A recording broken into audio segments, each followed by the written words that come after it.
A very fresh morning to one and all present here. How are you all? I hope you all are fit, fine, and healthy. We are back with English subject for class 9th, and today we will begin with our periodic test 3. As we have already and successfully completed our periodic 2 syllabus as well as the periodic test exam. So it was a wonderful exam given by you. So today we will begin with our periodic test 3. The portion for your periodic test 3 from your Beehive textbook of class 9th is first is No Man Are Foreign from Unit 6. That is a poem written by James Kirkup. Lesson number 7, Packing, written by Jerome K. Jerome. Then we have Unit 8, Unit 7, poem The Duck and the Kangaroo is cancelled, so it will not come in your exam. Unit 8, Reach for the Top by Santosh Yadav and Maria Sharapova will come in your exam. So we have for your periodic test, first, No Man Are Foreign poem, second, lesson packing, third, Reach for the Top. So you have 2 lessons and 1 poem, which is a very short syllabus for you. Then next we will have from our supplementary reading from Moment book, supplementary reader in English, we have the lesson number 6, that is Weathering the Storm in Irsama, written by Harsh Mandal, and lesson number 7, The Last Leaf, written by O. Henry. So we'll have 2 supplementary reading, 2 lessons and 1 poem. So today, as you can see on the screen, that today we'll begin with 1 poem, that is No Man Are Foreign, written by James Kirkup. Okay, so I request you to take out page number 8080 of your textbook. Okay, so No Man Are Foreign. As you can see that in the picture, a person is hugging another person. So what does it mean? That we all are same. Okay, we all are equal. No man are foreign. Foreign means a person who belongs to other country. Here they say that no man belong to other country. We all are equal and we all are same. Okay. So let us begin our poem. It is a first paragraph. These poem consist of 5 paragraphs. So one by one, read the paragraph and try to understand its meaning. Okay, the first paragraph says, remember, no man are strange, no countries foreign. Beneath all uniforms, a single body breathes.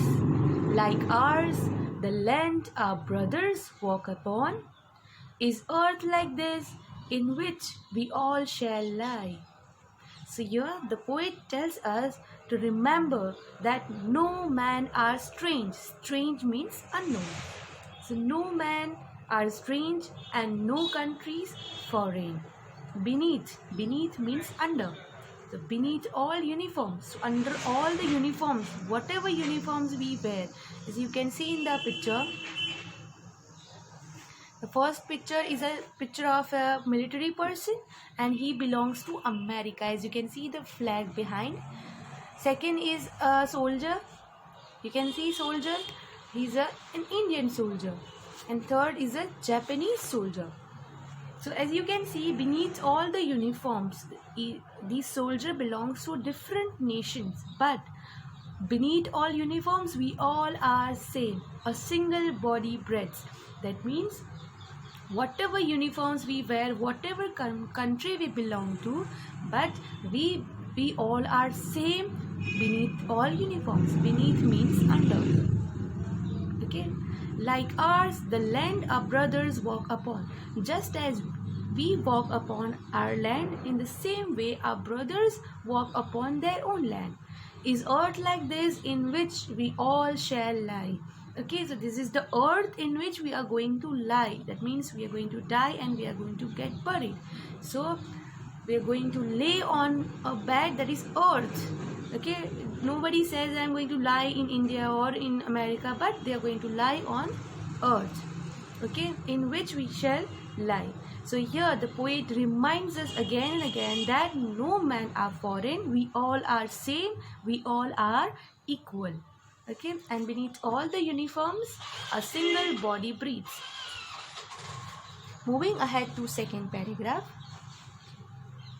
They too, aware of sun and air and water, are fed by peaceful harvests, by war's long winters stowed. Their hands are ours, and in their lines we read a labor not different from our own. So, you can see the picture. In the picture, a person is selling the farm fresh vegetables and fruits, and one person he says that I am hungry. Okay, so everybody, whether a person is belonging to America or belonging to Japan, belonging to India, they too are aware of the sun and air and water. So everybody breathes the air, everybody drinks the water, and everybody is aware of the sun. And they are fed by peaceful harvests and by war's long winter stowed. So always during harvesting season, people of all the country are harvesting in the season of when there is a season, and by war's long winter stout, and when there is a winter in the war time, at that time they peacefully eat. Their hands are ours, and in their lines we read a labor not different from our own. So we all work similarly, all hands are same, we all do hard work with our hands, and in the lines we read a labor not different from our own. Just as we do hard work in the season of harvest, in the same way people of other country are harvesting and they are doing the hard work. Okay, this is the meaning of stanza 2. Moving ahead to the stanza 3. Remember, they have eyes like ours that wake or sleep, and strength that can be won by love. In every land is common life that all can recognize and understand. Okay, so here poet again tells us to remember that they have eyes like ours that way. So they means the person belonging to other country also has eye. They also have eyes like ours that wake. Okay, after sleeping they wake up or sleep. Okay, whether they wake or whether they sleep, they have similar eyes like us. As we wake up and sleep, in the same way other people belonging to other nation also wake up and sleep, and strength that can be won by love. Okay, we all have the strength which can be earned, which can be won only by love. In every land is common life that all can recognize and understand. Okay, we all belong to a one nation, that we all belong to the earth, and we all are same, and we all are equal, and we should recognize and understand this, because we should give consideration to all the people across the world. That is explained to you in stanza 3. Let us remember, whenever we are told to hate our brothers, it is ourselves that we shall dispose, betray, condemn. Remember, we would take arms against each other. So now, in the fourth stanza, the poet tells us that you should remember that anyone, when they tell you to hate our brothers means not actual brothers, but brothers which belong to other countries. That means people belonging to any corner of the earth.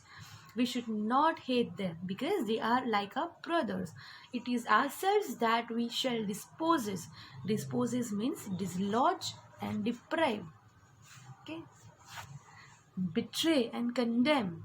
Okay, remember, we would take arms against each other. Okay, we should not fight with each other, we should not take arms against each other. So whenever anybody tell us to hate our brothers, we should not hate them, because all men are same and no countries are foreign. It is the human earth that we defile. Defile means make dirty or pollute. It is given in your textbook on page number 81, the word meaning. It is the human earth that we defile. Our hells of fire and dust outrage the innocence. Innocence means violate the purity of air that is everywhere our own. Remember, no man are foreign and no country is strange. So here in the last stanza, the poet says that it is the human earth that we defile. Okay, even if we are hating anybody, even if we hate a particular country, for example, if we hate Pakistan people, or if we hate American people, or if we hate any people from other country, so it is what we are doing is we are making our earth dirty. It is the human earth. Okay, we make it dirty, we pollute it with our hatred. Our hells of fire and dust outrage the innocence. So whatever hatred we have inside us, and whatever dust, whatever impurity is there, we are violating the purity. That means we are outraging the innocence, okay, of air that is everywhere our own. So we are violating, we are making the air around us impure by our act, by our behavior, okay. And he says again that remember that no man are foreign and no countries strange. He says that no countries are strange and no man are foreign. We all are equal and we all are same.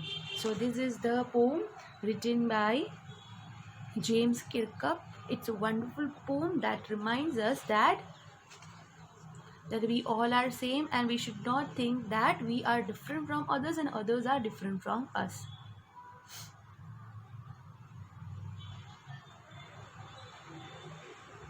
He reminds us that of the many ways in which we all are the same, for we all are humans. Okay, so this is the poem.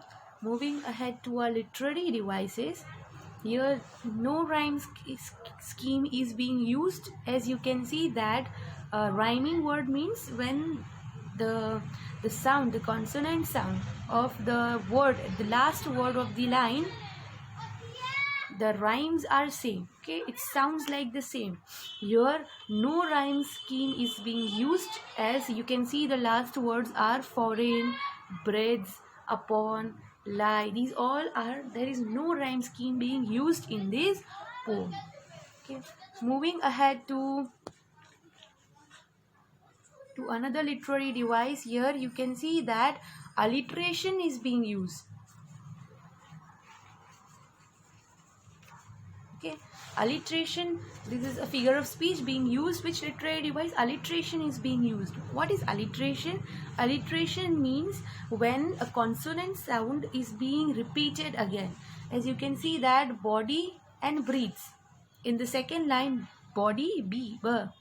So here b word is being used twice, it is repeated again, then it is called alliteration. So here which literary device is being used? First, there is no rhyme scheme in the poem, and second is alliteration is being used. Okay, which figure of speech? Alliteration. What is alliteration? I repeat, it is the repetition of the consonant sound. For example, here b, body, and breathes. B is used twice. That is alliteration. Moving ahead to here, another literary device being used is repetition. Notice repetition. Repetition is a repetition of a single word again and again. As you can see, remember. Remember is the word which a poet has used in each stanza. So remember word is used 5 times in the poem. You look across the poem, each stanza remember word is being used. So one literary device, that is repetition, is being used in the poem. Okay.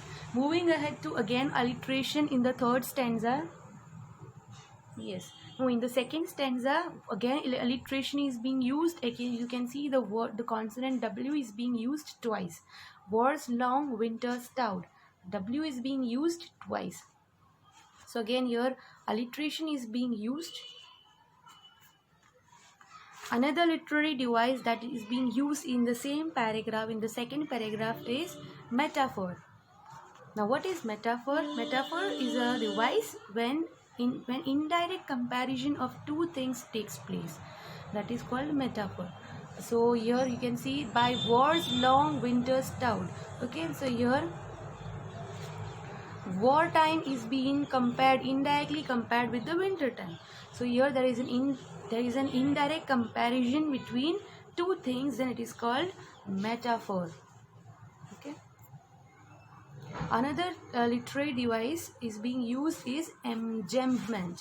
What is enjambment? When one line continues, okay, after in the second line, as you can see that in the first line it doesn't get completed, it continues in the second line. For example, no country is foreign beneath all uniforms. A single body breathes. A single body breathes like ours. So it is not there is a continuity of the sentence in the second line, that is called enjambment. You can see a single body breathes like ours. So here the line doesn't get completed, it continues in the third line. So it is called enjambment. In our second last paragraph also we can find the enjambment. Here you can see that we shall let us remember whenever we are told to hate our brothers. So it is continuity of the sentence. We are told to hate our brothers. Betray, condemn. So again there is a continuity of the third line in the fourth line. When such thing happens, it is called enjambment. Okay, so these were the literary devices being used in the poem. Now what you need to write, students, first you need to give the heading in your notebook, that periodic test 3. Give the title of the poem No Men Are Foreign, written by James Kirkup. What you need to do is write the whole poem in your notebook with very good handwriting. Write the glossary words. Till that you can complete this much. In our next class we will discuss its question answers, and I will send you the question answers in your WhatsApp group so that you can complete your notebooks. Till that, today what you need to do is write the poem and the glossary words, learn the glossary words by heart, and wait for our next video. You can also write down in your notebook what are the literary devices we used. You can also write it with examples, as we have discussed in our class, that whatever literary devices is being used, write it, the meaning of it along with its examples. So that is how you can remember which literary devices is being used and where. Okay, that is all we discussed. In first stanza also we have here also we have metaphor. If you see, metaphor is a literary device which is used to show indirect comparison between two things. Here you can see all uniforms, a single body breeds. So again, all uniforms, here uniforms belongs to the military people. Okay, so that is also a metaphor being used. So metaphor, alliteration, repetition, enjambment, these all literary devices are being used in the poem. So write it with neat handwriting in your notebook along with its examples. That's all.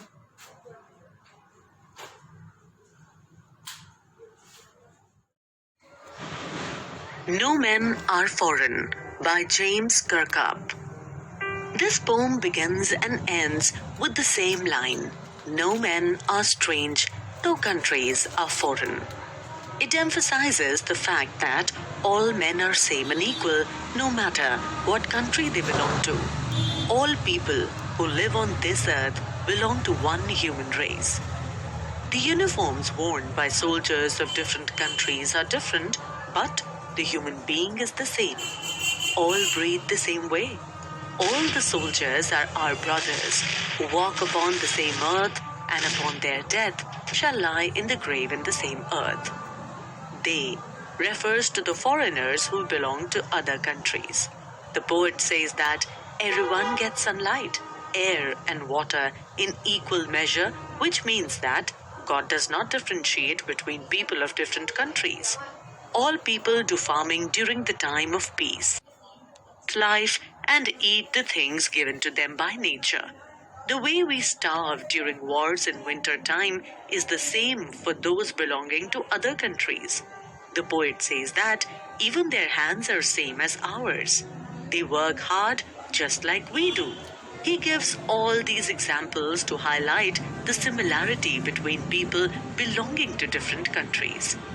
The poet reminds the readers that God has given them eyes like ours, which open when awake and close when they sleep. Similarly, He has given them strength, which can be won through love. One thing that is common in every country is life that exists in the form of plants, animals, and human beings. And we can recognize them and can realize that they are like us. The poet says that we should remember that whenever someone tells us to hate a person from another country, then we deprive ourselves of their love, cheat ourselves, and condemn humanity. We should not consider anyone to be our enemy. We should keep in mind that whenever we pick arms against other nation, it leads to a lot of bloodshed, fire, and death. These dead bodies accumulate on the earth and make it impure. The fire and dust which erupts during wars pollute the purity of the air. He ends the poem by writing the first line in reverse and saying that, remember, no men are foreign and no country is strange. Through this poem, the poet wants to promote the concept of universal brotherhood. All men are alike, they eat, live, and die the same way. We should not consider people of other nations our enemy. Olympic